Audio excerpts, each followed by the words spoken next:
네, 오늘은 고린도후서 5장 17절 말씀으로 함께 은혜를 나눌까 합니다. 다 같이 함께 보시죠. 다 같이 합독하시겠습니다. 시작. 그런즉 누구든지 그리스도 안에 있으면 새로운 피조물이라 이전 것은 지나갔으니 보라 새 것이 되었도다. 아멘. 오늘은 이 말씀을 가지고 거듭남이라는 말씀으로 함께 은혜를 나눌까 합니다.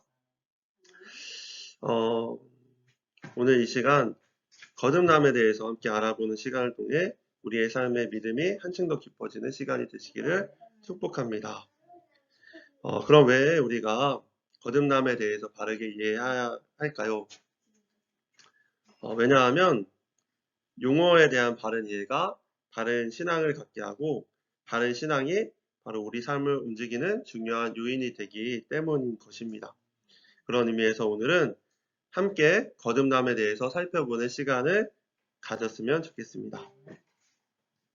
먼저 거듭남에 대한 이해를 위해서 아래 본문의 내용을 함께 묵상해 보는 것이 중요합니다. 그런 의미로 다 같이 요한복음 3장 3절에서 7절 말씀을 다 같이 합독하시겠습니다. 시작. 예수께서 대답하여 이르시되 진실로 진실로 내게 이르노니 사람이 거듭나지 아니하면 하나님의 나라를 볼 수 없느니라. 니고데모가 이르되 사람이 늙으면 어떻게 날 수 있사옵나이까? 두 번째 모태에 들어갔다가 날 수 있사옵나이까? 예수께서 대답하시되 진실로 진실로 내게 이르노니 사람이 물과 성령으로 나지 아니하면 하나님의 나라에 들어갈 수 없느니라. 육으로 난 것은 육이요 영으로 난 것은 영이니 내가 내게 거듭나야 하겠다 하는 말을 놀랍게 여기지 말라. 아멘. 여러분, 이 말씀은 우리가 잘 아시는 바와 같이 니고데모가 예수님께 찾아가서 어떻게 하면 구원을 얻습니까? 당신은 하나님의 사람 같은데 하나님의 능력이 아니고서는 그러한 이사와 기적을 행할 수 없는데 내가 당신이 하나님께서 보내신 분이심을 압니다. 그런데 내가 구원을 얻는 방법을 모르기 때문에 당신께 물으러 왔습니다. 당신은 어떻게 하면은 구원을 얻을 수 있다고 생각합니까? 라고 니고데모가 예수님께 물은 내용인 것입니다. 이에 대해서 예수님께서는 말씀하셨는데 3절 말씀 우리 다 같이 함께 다시 한번 합독하시죠. 시작. 예수께서 대답하여 이르시되 진실로 진실로 내게 이르노니 사람이 거듭나지 않으면 하나님 나라를 볼 수 없느니라 라고 말씀하신 것이죠. 무슨 말일까요? 사실은 거듭남이라는 말이 어려운 말 같아 보여도 사실 쉬운 말입니다. 무슨 말이냐면 바로 사람이 다시 태어나야 한다라는 말인 것이죠. 다시 말해서 우리가 구원을 받기 위해서는 우리의 어떠한 노력으로도 불가능함을 말씀하고 있는 것입니다. 너희가 거듭나지 아니하면 너희가 구원을 받을 수 없다라고 말씀하신 것이죠. 그 말은 왜 그러냐 하면 로마서 3장 23절에서 24절 말씀에서도 잘 나와 있는데 바로 모든 사람이 죄인이기 때문인 것입니다. 우리 로마서 3장 23절에서 24절 말씀을 다시 한번 합독하시겠습니다. 시작. 모든 사람이 죄를 범하였음에 하나님의 영광에 이르지 못하노니 그리스도 예수 안에 있는 속량으로 말미암아 하나님 은혜로 값없이 의롭다 하심을 얻은 자 되었느니라. 바로 이 말씀과 같이 모든 사람은 죄인인데 죄인의 삭은 사망으로 사실은 우리 모든 죄인인 우리 인간의 노력으로는 어떤 방법을 통해서도 구원을 얻을 수 없다라고 말씀하신 것입니다. 그래서 유일한 방법이 있는데 바로 죄인인 우리가 다시 태어날 나기까지의 방법이 아니고서는 불가능하다라고 말씀하신 것입니다. 다시 말씀드리면 다시 태어날 노력이 없이는 어떠한 방법으로도 우리가 구원을 받을 수 없는 사람이라는 것이죠. 그런 의미에서 하나님은 예수님께서는 우리의 구원이 다시 태어나는 방법 외에는 없다라고 말씀하신 것입니다. 그런데 로마서 3장 24절 말씀에서도 하나님께서는 우리에게 구원받을 수 있는 한 가지 길을 열어주셨는데 바로 그리스도 예수 안에 있는 속량으로 말미암아 하나님의 은혜로 값없이 의롭다 하심을 얻은 자 되었을 때 우리가 구원을 얻을 수 있다라고 말씀하고 있는 것입니다. 사도행전 4장 12절 말씀입니다. 다 같이 합독하시겠습니다. 시작. 다른 이로서는 구원을 받을 수 없나니 선한 사람 중에 구원을 받을 만한 다른 이름을 우리에게 주신 일이 없습니다. 하였노라. 아멘. 이 말씀은 바로 예수님의 은혜가 아니고서는 우리가 어느 누구도 구원을 받을 사람이 없다라고 말씀하고 있는 것이죠. 바로 오직 예수님으로만 우리가 구원을 받을 수 있게 하셨다라고 하신 것입니다. 바로 앞서 보셨던 말씀인 로마서 3장 23절 이하 24절 말씀에 바로 모든 사람은 죄인이지만 예수 안에 있는 속량, 즉 죄를 용서해 주시는 은혜로 말미암아 우리를 의롭게 여겨 주셨다라고 말씀하고 있는 것입니다. 무슨 말일까요? 바로 우리의 노력이나 우리의 행함, 우리의 어떠한 능력으로는 우리가 죄인이라서 구원을 받을 수 있는 방법이 없는데 하나님께서는 오직 예수님께서 죽으시는 은혜로 말미암아 오직 은혜로 예수님을 믿는 믿음으로 말미암아 우리가 구원을 받을 수 있게 되었다라고 말씀하신 것입니다. 아멘. 또 처음에 보셨던 니고데모와 예수님의 대화에서도 예수님께서는 어떻게 사람이 다시 태어날 수 있겠습니까? 라는 니고데모의 질문에 요한복음 3장 16절 말씀에서 하나님이 세상을 이처럼 사랑하사 독생자를 주셨으니 이는 그를 믿는 자마다 멸망하지 않고 영생을 얻게 하려 하심이라 하는 말씀을 통해서 오직 예수님을 믿을 때 우리가 구원을 받을 수 있음을 말씀하고 있는 것입니다. 여러분 이것이 바로 거듭남입니다. 바로 다시 말해서 예수님을 믿는 믿음으로 말미암아 오직 믿음으로 우리가 영적으로 다시 태어난 상태가 되었을 때 우리가 구원을 받을 수 있다라고 말씀하신 것입니다.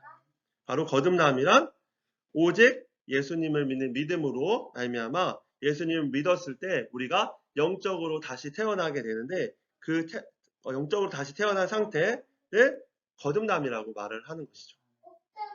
다시 말하면 예수님을 믿을 때 성령님이 우리 마음 가운데 찾아오시게 되고 그로 인해서 죽었던 우리의 영혼이 다시 태어난 상태가 된 것, 그것이 거듭남 상태인 것이죠. 그런 의미에서 여러분들은 거듭나셨습니까? 라고 누군가 묻는다면 정말 예수님을 구주로 여러분들이 영접하고 믿게 되었다면 여러분들은 저는 거듭났습니다 라고 말을 할 수 있는 것입니다. 그런데 여기서 한 가지 의문이 생깁니다. 우리는 거듭났다면 우리가 죄를 짓지도 않을 텐데 왜 여전히 우리가 죄에서 매여서 여전히 살아가게 되고 있을까라고 우리가 하는 의문이 들게 되는 것입니다. 그런데 이것은 우리가 거듭남에 대한 오해가 있기 때문에 우리가 그거에 대한 의문이 생기는 것이죠. 그렇다면은 진정한 거듭남이란 무엇일까요? 바로 거듭남이란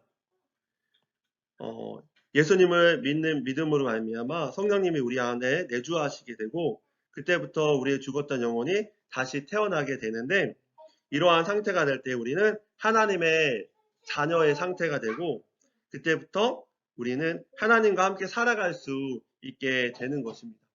거듭나기 이전까지의 삶은 하나님과 상관없는 삶을 살게 되었다면 거듭난 이후의 삶은 이제부터는 하나님과 상관 있는 삶을 살 수 있는 상태가 되게 된 것이죠.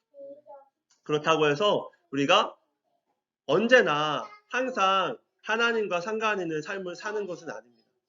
오직 하나님과 상관 있는 삶을 살 수 있는 그런 상태가 되는 것이죠. 로마서 8장 10절에서 17절 말씀입니다. 우리 함께 함께 교독하시겠습니다. 제가 10절, 여러분들 11절 함께 교독하시겠습니다. 또 그리스도께서 너희 안에 계시면 몸은 죄로 말미암아 죽은 것이나 영은 의로 말미암아 살아있는 것이니라.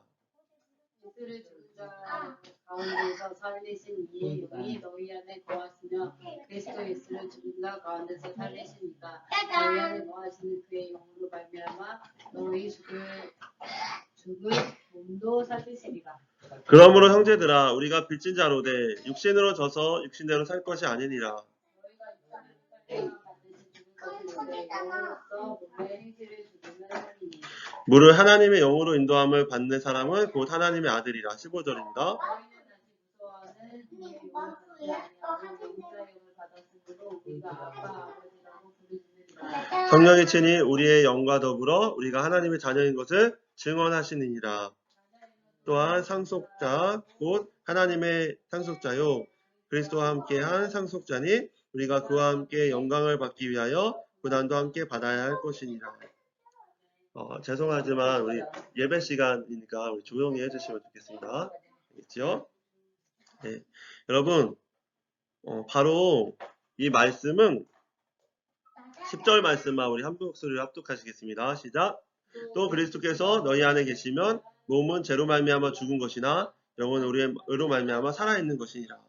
바로 이 말씀은 거듭난 상태를 말씀하고 있는데 바로 10절 말씀처럼 거듭나면 우리의 몸은 죄로 말미암아 죽은 상태지만 우리의 영은 예수님을 믿을 때 거듭나게 되어 하나님 안에서 살 수 있게 된 것이라는 내용인 것이죠.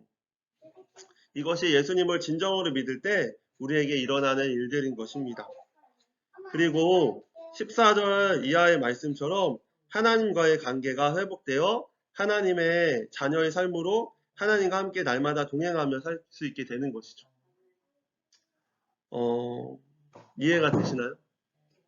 아멘. 그런데 여기서 한 가지 중요한 사실이 있습니다. 바로 12절과 13절 말씀처럼 예수님을 믿음으로 말미암아 우리의 영이 거듭나게 되어 이제는 우리가 다시는 죄를 짓지 않게 된 것이 아니라 죄와는 끝까지 싸워야 하는 싸움의 시작이 되었다라는 말씀인 것입니다. 이걸 보시면 거듭난 상태란 우리가 흔히 오해하는 것이 거듭나면 다시는 죄를 짓지 않게 된다라고 생각할 수 있는데 그것이 아니라 이제부터는 거듭나기 이전에는 하나님과 상관없는 삶, 제가 하마르티아라고 하는데 하마르티아가 뭐냐면 관역에서 벗어난 상태라고 말을 하는데 그 말은 하나님과 상관없는 삶을 살고 있는 상태가 죄라는 것이죠. 그런데 거듭난 상태가 되었을 때 예수님의 보혈의 피로 말미암아 하나님과의 관계가 회복되어서 성령님을 온전히 의지하며 살아갈 때 하나님과 상관 있는 삶을 살게 되기 시작하는 것인데 그 말은 우리가 다시는 죄를 짓지 않는 상태가 됐다라는 것이 아니라 이제부터는 거듭남 이전은 계속 하나님과 상관없는 죄의 삶을 살았다면 거듭나게 된 이후부터는 이제는 죄와 이제부터는 싸움을 시작하게 된 상태가 되었다라는 말인 것입니다.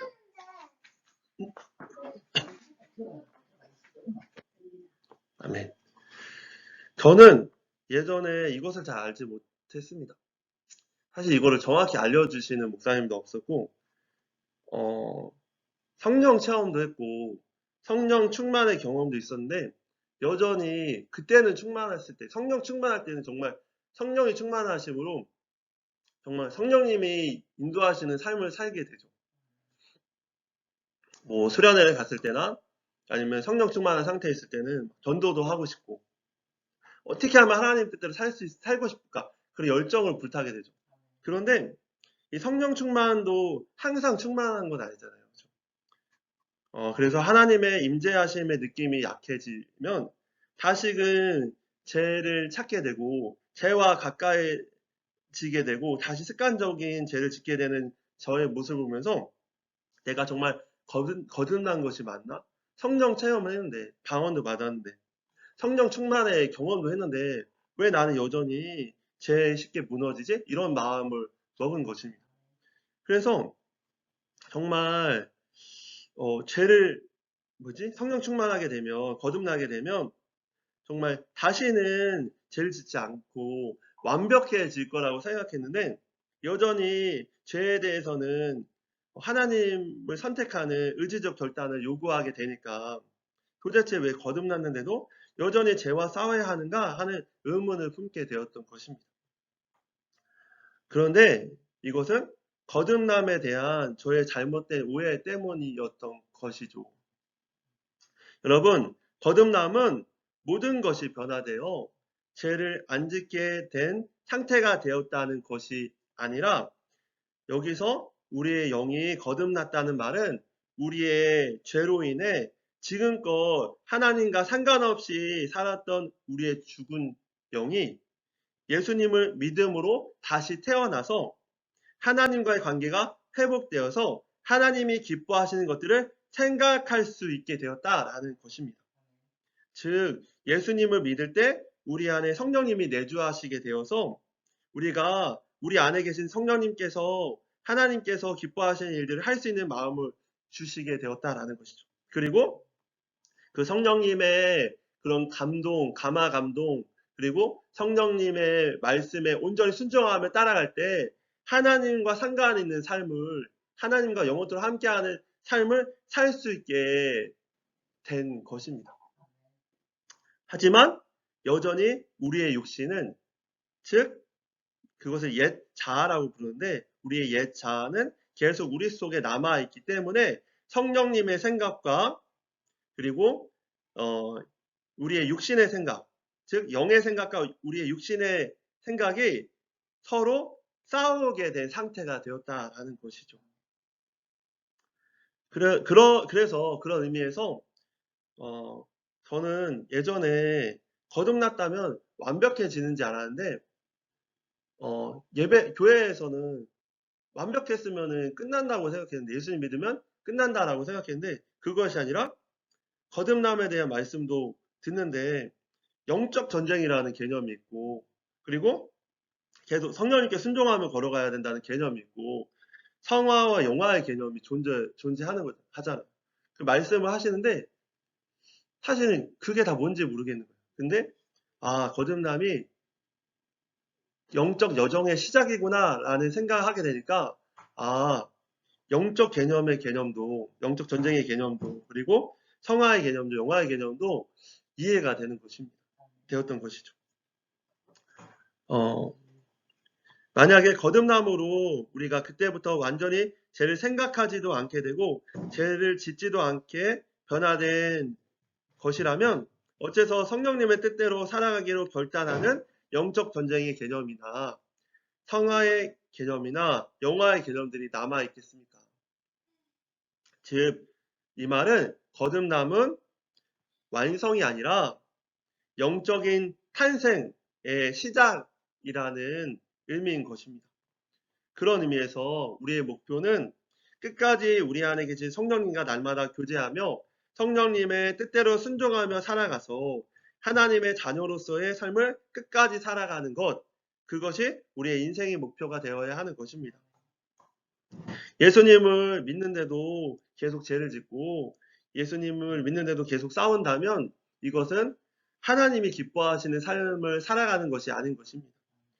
점점 나를 쳐서 하나님께 복종하여서 완전히 하나님께 쳐서 복종하여 나는 죽고 예수로 사는 삶을 살아갈 때 진정으로 주님께서 기뻐하는 삶을 살아가게 되는 것이죠.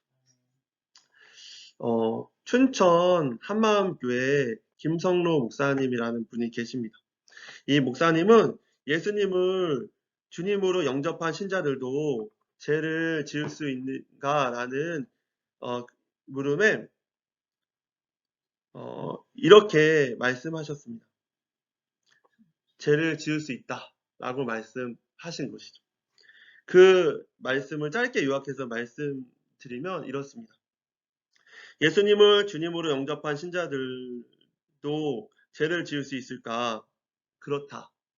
사도 바울 또한 로마서 7장 24절에서 오라 나는 공고한 사람이로다. 이 사망의 몸에서 누가 나를 건져내려 하고 말씀했다. 왜냐하면 거듭난 신자들일지라도 죄를 짓고자 하는 죄성이 남아있기 때문이다. 성경은 이것을 구습과 육체의 소욕이라고 설명한다. 그러나 이것이 신자들이 여전히 그들의 삶 속에서 짓는 죄에 대한 면죄부를 말을 하는 것은 아니다.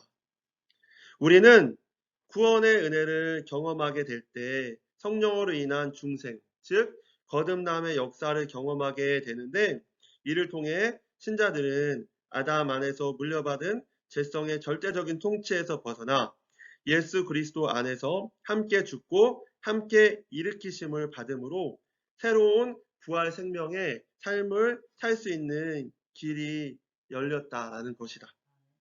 또한 성령께서 우리 안에 내주하심으로 성령을 쫓아 행하면 육체의 욕심을 이루지 않고 승리의 삶을 살 수 있게 되었다는 말이다. 성경은 이러한 은혜의 기초에 신자들이 전생에 걸쳐 죄와 타협하지 않고 그리스도의 형상을 이루는 성화의 길을 걸어갈 것을 요청한다.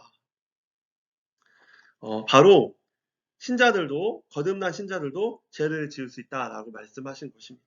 그리고 우리 안에 내주하신 성령님을 쫓아 살아갈 때에 우리가 죄성을 이기고 날마다 그리스도의 완전한 성화의 삶으로 우리가 조금씩 변화되어서 걸어갈 수 있게 되었다라는 말씀인 것이죠.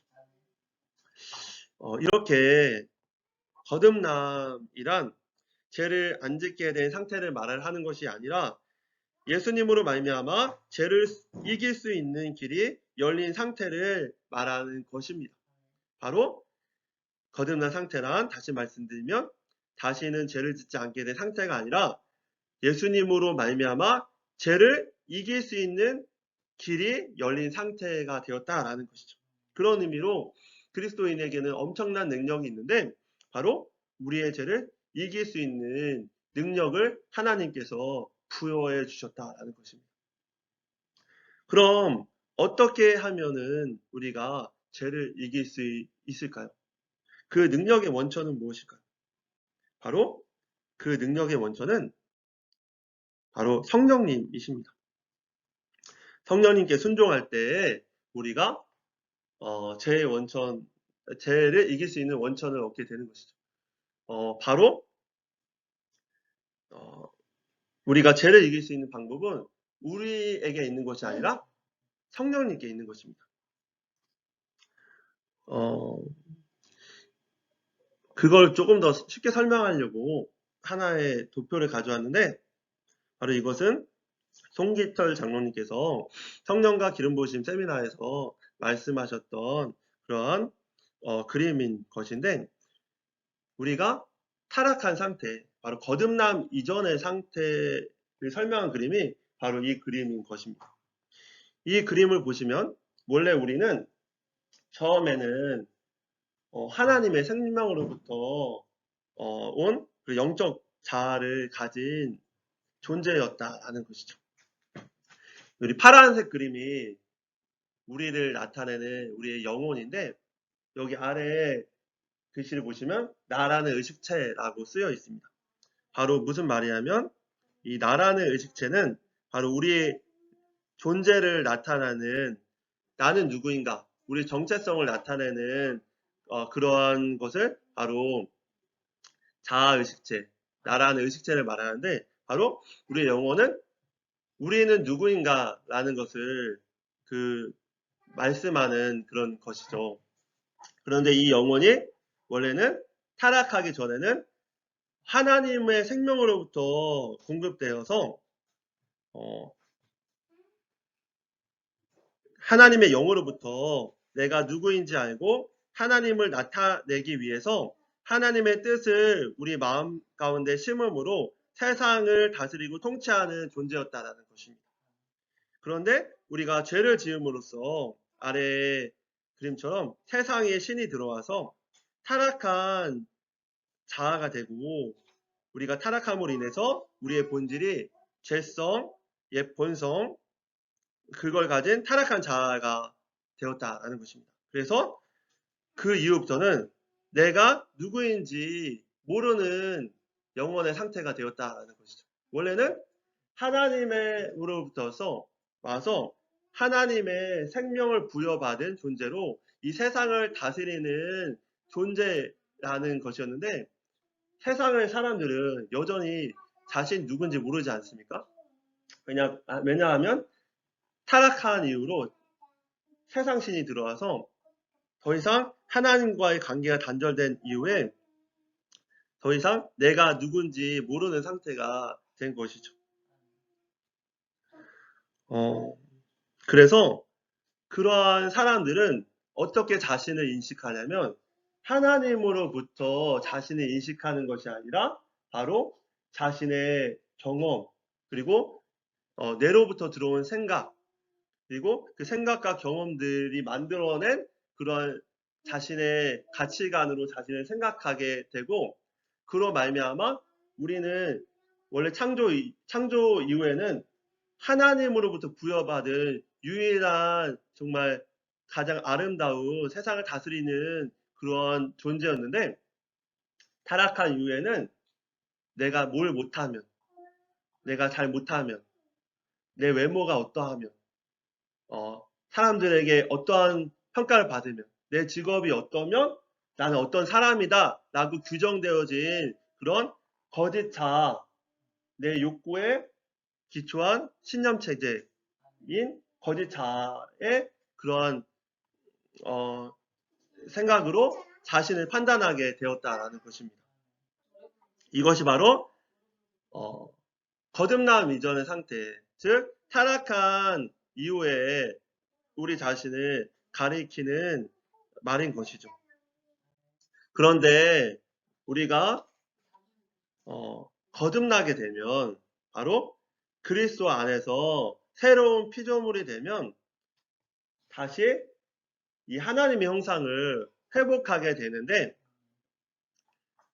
그때부터는 우리가 더 이상 우리의 영혼이 더 이상 이 우리의 뇌로부터 공급받은 생각으로 인해서 우리가 생각이 만들어진 우리의 거짓 자아로 우리 자신을 판단하는 것이 아니라 이제는 다시 하나님의 생명 바로 예수 그리스도 안에 있는 나의 진정한 모습으로부터 오는 그러한 우리의 영으로부터 우리를 참 자아를 깨닫게 된다라는 것을 말하는 것이죠. 바로 여기 보시면 이 동그란 네모난 원이 거짓 자아인데 이 거짓 자아가 이제부터는 진정한 내 자아가 아니라 예수 그리스도 안에 있는 이 자아가 진정한 나라고 믿게 되는 것을 말을 하는 것입니다. 그런데 사실은 거듭났어도 여전히 존재하는 것이 있죠. 바로 타락한 옛 자아. 그죠? 이 옛 자아는 여전히 남아있는 것입니다.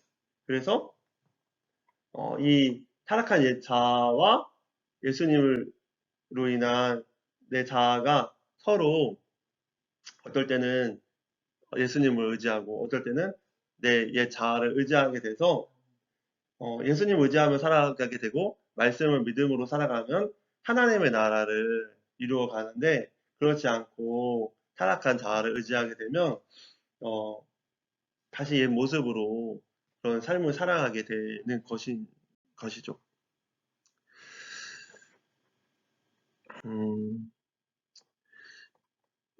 그럼 어떻게 하면은 진정한 이후에 우리가 정말 이 땅에서 우리 자신을 하나님 기뻐하시는 삶으로 살아갈 수 있게 될 것인가에 대한 말씀을 이야기하고자 합니다.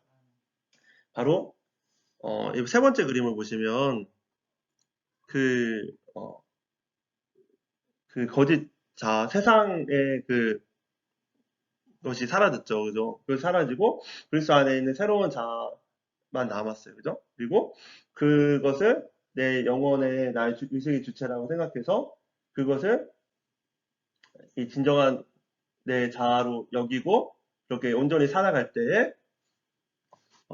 믿음의 삶을 살 수 있게 된다라는 말인 것이죠. 바로 여기 있는 거짓 자아가 진정한 나의 자아가 아니라 예수 그리스도 안에 있는 새로운 자아가 진정한 나의 자아라고 인식을 해서 그렇게 말씀을 믿고 나는 하나님의 자녀라고 믿고 살아갈 때에 그 믿음으로 걸어가는 삶과 행동들이 우리 현실을 만들어낸다라는 말씀이셨습니다. 사실은 그런데 저는 이 도식을 100% 인정하진 않습니다. 왜냐하면 이것도 그러니까 성기철 장로님의 주장이시잖아요. 성경 말씀은 아니고. 그래서 제가 드리고 싶은 말씀은 여기 보시면은 저는 그렇습니다. 저는 어떤 주장을 하고 싶으냐면 여기 보시면은 세상신 타락한 자아가 거듭나서 이것이 없어지고 예수 그리스도 안에 있는 새로운 나로 변화되었다라고 말을 하잖아요. 성기철 장로님은 여기에 거짓 자아가 이것을 의지하거나 아니면은 생각 속에서 넣어진 신념으로 생각한다고 하시는데 저는 사실은 거듭남이라는 저의 개념은 제가 이런 개념으로 이해했기 때문에 왜 거듭났는데도 이건 없어졌는데 변하지 않을까라는 생각을 했었던 거죠. 근데 그림을 보시면 이렇게 거듭난 게 아니라 제가 말씀드리고 싶은 거는 위로부터 부어진 거죠. 거듭남은. 성령님 하나님으로 말미암아 위로부터 거듭나서 이 안에 내 안에 성령님이 거하시게 된 것입니다. 그리고 여기는 여전히 내가 존재하는 거죠. 그래서 이 두 가지가 우리가 이 영혼의 마음이 두 가지가 어떨 때는 성령님 의지하게 되고 어떨 때는 나를 의지하게 되는 상태를 가 성경적이라고 저는 생각합니다. 그렇기 때문에 우리가 이 옛 자아인 나를 계속 쳐서 성령님께 복종하여서 온전히 내가 없어지고 성령님을 온전히 의지하고 순종하게 된 상태가 됐을 때 우리가 온전히 믿음의 삶을 살아가게 되는 것이 아닐까 저는 그렇게 생각합니다. 왜냐하면 그게 저는 더 성경적이라는 생각을 하기 때문인 것입니다. 바로 그 근거가 로마서 8장 10절에서 17절 말씀입니다.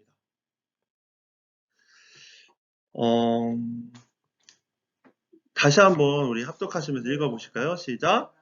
또 그리스도께서 너희 안에 계시면 몸은 죄로 말미암아 죽은 것이나 영은 무로 말미암아 살아있는 것이니라. 예수를 죽은 자 가운데서 살리신 이의 영이 너희 안에 거하시며 그리스도 예수를 죽은 자 가운데서 살리시니까 너희 안에 거하시는 그의 영으로 말미암아 너희 죽은 몸도 살리리라. 그러므로 형제들아 우리가 빚진 자로 돼 육신에서 져서 육신대로 살 것이 아니니라. 너희가 육신으로 살면 반드시 죽을 것이로되 영으로서 몸의 힘으로 죽이면 살리니. 무릇 하나님의 영으로 인도함을 받는 사람은 곧 하나님의 아들이라. 너희는 다시 무서워하는 종의 영을 받지 아니하고 양자의 영을 받았으므로 우리가 아빠 아버지라고 부르짖느니라. 성령이 친히 우리의 영과 더불어 우리가 하나님의 자녀인 것을 증언하시나니 자녀이면 또한 상속자요 하나님의 상속자요 그리스도와 함께한 상속자니 우리가 그와 함께 영광을 위하여 고난도 함께 받아야 할 것이니라. 아멘. 바로 이 말씀처럼 우리의 몸은 죄로 말미암아 죽은 것이나 영은 의로 말미암아 살아있는 것이라 라고 말씀하고 있는 것이죠. 그리고 우리가 빚진 자로 돼 육신에게 져서 육신대로 살 것이 아니니라. 육신대로 살면 반드시 죽을 것이되 영으로서 몸의 행실을 죽이며 살리니 무릇 하나님의 영으로 인도하는 밤을 갖는 사람은 하나님의 아들이라. 이런 말씀인 것이죠. 무슨 말씀이냐면 거듭남 이후에도 우리의 옛 자아는 여전히 남아 있는데 우리가 그 옛 자아의 생각인 육신대로 살면 죽는다라고 말씀하고 있는 것입니다. 그리고 이제는 은혜를 받았으니 더 이상 육신대로 살지 말고 영으로서 우리의 육신의 행실을 죽이면서 살고 성령님의 인도하신 대로 살아가라라고 말씀하고 있는 것이죠. 그럼 어떻게 해야 우리의 옛 자아에 남아있는 우리의 죄성을 이기고 죄를 짓지 않을 수 있을까요? 결론부터 말씀드리면 매 순간 말씀을 가까이 하면 이깁니다. 이것이 저의 결론이었습니다. 저도 하나님, 제가 소원하는 거는 제가 여태까지 살아가고 사실은 말씀을 연구하고 설교를 하는 이유 중에 하나도 삶의 변화가 제 목적이거든요. 어떻게 하면 하나님의 뜻은 분명한데 하나님 안에서 하나님을 사랑하고 이웃을 사랑하며 선한 행실을 이루며 사는 삶이 하나님의 뜻이잖아요. 그렇다면은 우리의 목적도 그것이 되어야 되잖아요. 그런데 여전히 저 자신은 한편으로는 하나님의 뜻을 따르고 하자 하는 마음이 있지만 여전히 죄성이 남아 있어서 어떨 때는 이 죄성이 제 의지와는 상관없이 이 하나님을 따르고자 하는 것보다 더 커져서 일로 끌려가는 정말 사도 바울의 고백처럼 그 죄가 나를 끌고 가는 그런 느낌을 받을 때가 있단 말이에요. 그래서 이렇게 살고 싶진 않잖아요, 우리가. 그러니까 죽음으로 가는 걸 알고 있기 때문에. 하지만 그렇게 끌려가는 게 너무 싫으니까 어떻게 하면 이것을 이기고 어떻게 하면 하나님의 뜻대로 걸어갈 것인가 라고 연구하는 사람이 된 건데 결론은 말씀을 보는 것이었습니다. 유기성 목사님께서는 그 하나님 뜻대로 살아가는 삶을 24시간 예수님을 바라보라라고 말씀을 하셨습니다. 바로 끝까지 예수님을 바라보며 기도하고 하나님께 순종할 때 하나님의 뜻을 이루며 살 수 있다라고 하신 것이죠. 그런데 이 방법 중에 제가 느낄 때 가장 효과적인 방법은 말씀을 보는 것이었던 것입니다. 왜냐하면 말씀 듣기가 가장 효과적인 방법인 이유는 제가 느낄 때에는 그것이 하나님을 바라볼 때 성령님이 하나님을 따르게 하는 원천이시잖아요. 그러니까 하나님과의 관계, 그러니까 내게 있는 것이 아니라 죄를 이길 수 있는 능력은 하나님께 있는데 하나님께 온전히 붙어 있을 때 우리가 죄를 이길 수 있는데 하나님께 붙어 있을 수 있는 가장 효과적인 방법이 말씀 듣기 혹은 말씀 읽기 혹은 말씀 암송해서 그때그때 말씀으로 그 악한 생각들을 깨트리기가 가장 효과적인 방법이라는 생각을 하였습니다. 왠가하니 말씀을 찾아보니 이런 말씀이 있더라고요. 요한복음 1장 1절에서 5절 말씀입니다. 우리 한 목소리 합독하시겠습니다. 시작. 태초에 말씀이 계시니라. 이 말씀이 하나님과 함께 계셨으니 이 말씀은 곧 하나님이시니라. 그가 태초에 하나님과 함께 계셨고 만물이 그로 말미암아 지은 바 되었으니 지은 것이 하나도 그가 없이는 된 것이 없느니라. 그 안에 생명이 있었으니 이 생명은 사람들의 빛이라. 빛이 어둠에 비치되 어둠이 깨닫지 못하더라. 이 말씀처럼 말씀이 곧 하나님이시니라 라고 말씀하고 있기 때문에 말씀 듣는 것이 왜 중요한가 하니 말씀을 들을 때 그것이 하나님과 함께하는 순간이기 때문에 우리가 죄를 이길 수 있는 가장 효과적인 방법이구나라는 것을 느끼게 된 것입니다. 그리고 두 번째로는 에베소서 6장 17절 말씀과 히브리서 4장 12절 말씀에도 나와 있는데 우리 한 목소리 합독하시겠습니다. 시작. 구원의 투구와 성령의 검 곧 하나님의 말씀을 가지라. 하나님의 말씀은 살아있고 활력이 있어 좌우의 날선 어떤 검보다도 예리하여 몸과 영과 및 관절과 골수를 찔러 쪼개기까지 하며 또 마음의 생각과 뜻을 판단하나니.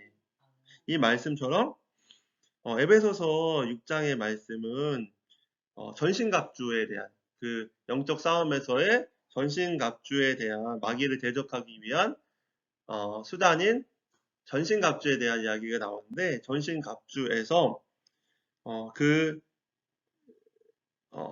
영적인 그런 갑옷과 그런 여러 가지 도구들 중에서 유일한 무기, 유일한 공격 수단이기 때문인 것입니다.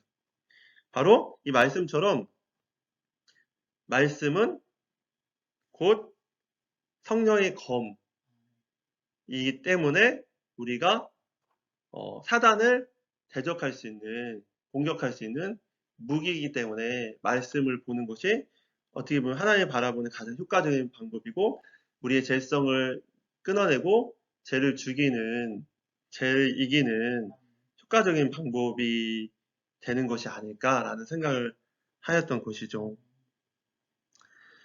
그리고 여러 가지 사실 방법들이 있습니다. 뭐 찬양하기, 기도하기, 순종하기, 의로운 삶을 살아가기 등 많은 방법이 있죠. 제가 드리고 싶은 말씀은 이처럼 영적 전쟁은 실제적인 것이라는 말씀을 드리고 싶은 겁니다. 사실은 우리가 예전에는 예전 어떤 교회나 어떤 신학생들, 동기들 같은 경우에는 사탄, 마귀, 라는 그런 이야기만 해도 되게 세상 사람들은 뭐 그렇다 쳐도 심지어 신학생들이나 아니면 어떤 교회를 가도 그런 얘기를 하는 거를 되게 터부시하는 그런 교회도 있었어요. 왜냐하면 그냥 이성적인 것, 합리적인 것, 도덕적인 것, 윤리적인 것, 사람들에게 그래서 좋은 얘기들을 하는 거죠. 그런데 제가 살면서 느끼게 된 것은 영적인 세계는 실제적이다. 그리고 영적 전쟁도 실제적이다. 라는 깨달음을 얻었습니다. 성경에서도 그런 말씀이 있죠. 사탄이 삼킬 차를 찾아 우는 사자와 같이 우리를 노리고 있다라는 말씀이 있죠. 그 말씀은 어떤 목사님이 그러시더라고요. 우리가 아무리 최선을 다하고 우리가 아무리 열심을 다해도 사탄 마귀보다 더 성실하고 그리고 더 열심히 있을 수 없다라는 것이. 사탄은 우리를 어떻게든 택함 받은 사람까지도 넘어뜨리려고 정말 열심을 다하는데 정말 사탄의 열심으로 그렇게 사람을 뛰어넘는 열심으로 우리를 죽이려고 계속 공격하고 있는 것입니다. 그런 상황에서 이 영적 전쟁은 실제적이라는 것이죠. 눈에 보이지 않는다고 없는 것이 아니라 우리의 옛 본성에 남아있는 죄성으로 인해서 이 죄성은 악한 죄들로 달려가려는 마음이 있고 결국에는 사탄의 그러한 뜻대로 걸어가려고 하는 그런 마음들이 계속 남아있는데 그러한 옛 본성에 남아있는 죄성으로 악한 죄들로 달려가려고 하는 마음들과 거듭난 이후에 우리 속에 생겨난 하나님의 뜻대로 살아가려고 하는 성령님의 생각들과의 싸움이 실제적이라는 것입니다. 그리고 거듭난 이후에 우리의 마음은 영적인 전쟁터와 같은 상황이 되었는데 바로 그런 의미에서 에베소서 6장에 나와 있는 이 전신갑주의 비유는 전신갑주는 의 말씀은 비유가 아니라 실제라는 것입니다. 실제. 보통 말씀을 보면서 뭔가 구원의 투구, 의의 흉배, 성령의 칼, 믿음의 방패, 진리의 허리띠, 평화의 복음을 신고 전하는 신 이런 것들이 뭔가 비유적으로 느껴지잖아요. 우리가 그 주일학교에서도 듣고 하다 보면. 그런데 이것이 제가 느끼기에는 영적인 우리 마음 가운데 있는 영적인 전쟁은 실제로 존재하고 사단이 계속 공격함이 있고 그리고 그것들을 이기기 위한 방법으로서 하나님께서 이 하나님의 전신갑주가 비유가 아니라 실제다라고 가르쳐 주신 것이 아닐까라는 생각을 해보았습니다. 실제로 우리가 영적인 세계에서 사단의 공격이 있을 때 불신앙과 그리고 죄악으로 인해서 우리가 우리 자신을 바라보는 그러한 바라봄과 그래서 그 신앙을 잃어버리고 하나님을 떠나게 만드는 그런 것들이 사실은 그럼에도 불구하고 하나님께서 우리를 구원하셨다. 우리의 어떤 행위가 아니라 은혜로 말미암아 우리를 구원하셨다. 구원의 투구와 그리고 의의 형배, 거룩하게 살아가는 삶, 하나님의 뜻대로 선한 삶을 살아가고 약한 자를 도울 때 주시는 하나님 부어주시는 능력이 있거든요. 의로운 삶을 살아갈 때 제가 깨달은 거는 의로운 삶을 살아갈 때 그러니까 죄를 조금씩 멀리하게 되는구나라는 걸 좀 느꼈어요. 실제적인 약간의 그 힘을 느꼈어요. 의로운 삶을 살아갈 때 죄를 멀리하게 되는구나. 약간 그런 느낌을 받았어요. 그리고 성령의 칼, 믿음의 방패, 진리의 허리띠, 그리고 평화의 복음을 쉬는 전도의 삶. 전도의 현장에 있을 때 하나님께서 많은 은혜들 부어주시는 것처럼 이 하나님의 전신갑주가 사실은 우리 영적 전쟁에 있어서 실제적으로 죄를 이길 수 있는 방법이 아닐까라는 생각을 하게 된 것이죠. 여러분, 존 오웬의 죄 죽이기라는 책이 있습니다. 그 책에서 제임스 패커의 서문이 나오는데 그 제임스 패커의 서문을 보면 거듭남 이후의 그리스도인이라도 여전히 죄성이 존재함을 분명히 말씀하고 있습니다. 그분의 말씀을 간단하게 말씀드리면 이런 말씀인 것이죠. 어떤 사람이 참 신자임에는 분명하지만 여전히 그 자신 속에 강력한 죄가 거하고 있음을 발견한다고 치자. 그 죄가 그를 사로잡아 죄의 법 아래로 끌려가고 그 마음을 고통으로 기진케 하고 여러 복잡한 생각을 가지게 하고 그 영혼을 약하게 만들어 하나님과의 교통의 의무들을 감당하지 못하게 하고 평안에 대해서 불안하게 하고 그 양심을 더럽게 하고 속임수와 추접한 죄로 말미암아 그 마음을 굳어지게 한다고 치자. 그러면 그는 어떻게 해야 할까?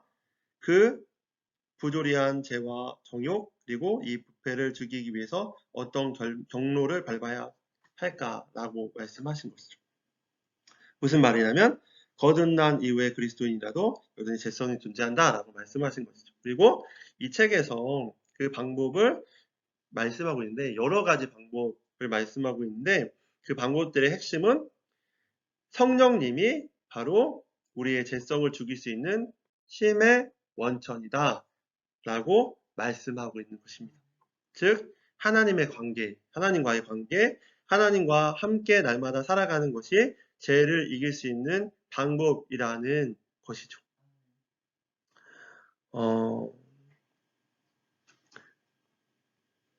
그런 의미에서 죄를 효과적으로 이길 수 있는 방법이 저의 경우에는 말씀을 보는 것이었습니다. 죄에 대해서 성경에서는 이렇게 말씀하고 있습니다. 제가 읽어드리겠습니다. 이와 같이 너희도 너희 자신을 죄에 대해서는 죽은 자요 그리스도 예수 안에서 하나님께 대하여는 살아있는 자로 여길지어다.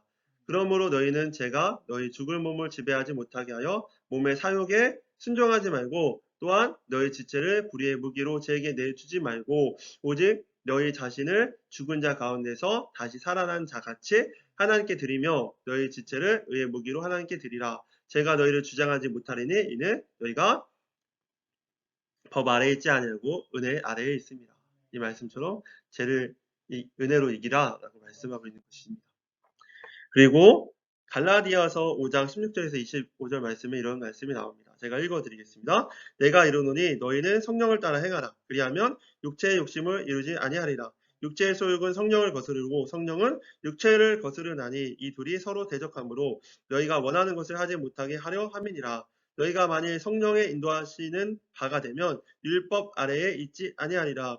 육체의 일은 분명하니 곧 음행과 더러운 것과 호색과 우상 숭배와 주술과 원수 맺는 것과 분쟁과 시기와 분냄과 당 짓는 것과 분열함과 이단과 투기와 술 취함과 방탕함과 또 그와 같은 것들이라. 전에 너희에게 경계한 것 같이 경계하노니 이런 일을 하는 자들은 하나님의 나라를 유업으로 받지 못할 것이요. 오직 성령의 열매는 사랑과 희락과 화평과 오래 참음과 자비와 양성과 충성과 온유와 절제니 이 같은 것을 금지할 법이 없느니라. 그리스도 예수의 사람들은 육체와 함께 그 정욕과 탐심을 십자가에 못 박았느니라. 만일 우리가 성령으로 살면 또한 성령으로 행할지니 이런 말씀이 나오는 것입니다.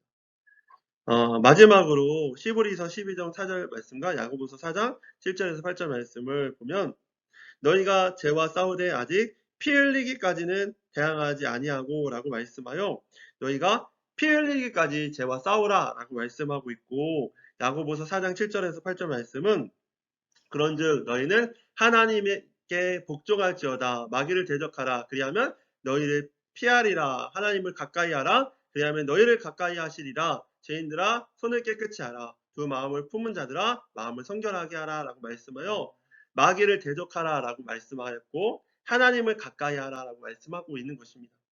우리가 죄성을 찾아올 때 죄를 짓고자 하는 마음이 들 때 우리가 끝까지 하나님께 매달려야 우리가 승리할 수 있다라고 말씀하고 있는 것입니다. 그런 의미로 우리가 죄성이 찾아올 때 죄를 짓고자 하는 마음이 찾아올 때 그럴수록 더욱더 전신갑주를 의지하여서 하나님께 온전히 붙어있고 우리가 할 수 없음을 인정하며 성령님께서 우리가 그것을 이길 수 있는 힘의 원천임을 믿으며 끝까지 성령이신 또 하나님이신 말씀을 붙들고 하나님과 날마다 동행하는 삶을 살아서 정말 죄를 이기고 정말 하나님께서 우리 인생들에게 허락하신 축복의 삶을 나누고 전하며 정말 세상을 다스리는 삶으로 다시 살아내는 우리 모두가 되었으면 좋겠습니다. 날마다 주님과 함께하는 동행의 삶을 살기 위해서는 말기찬 전순종을 하면 됩니다. 그것이 무엇이냐면 말씀, 기도, 찬양, 전도, 순종, 동행의 삶을 살아가는 것입니다. 사실 그런데 그것이 쉽지 않은 이유는 우리가 여전히 죄를 사랑하는 마음이 있기 때문입니다. 그럴 때 우리가 해야 되는 것은 하나님께 기도함으로 우리가 하나님을 사랑하게 해달라고 기도해야 하는 것이고 그리고 죄를 사랑하는 마음을 끊어내야 우리가 살 수 있는 것이죠. 그리고 그 이후에 정말 말기탄 전순종의 삶으로 정말 하나님 안에서 하나님이 기뻐하시는 삶으로 세상의 많은 사람들에게 주님과 함께 살아갈 때 주시는 정말 평안의 기쁨의 삶을 정말 증거하면서 우리가 살아가게 되기를 우리가 축복합니다. 다 같이 말씀을 마치겠습니다.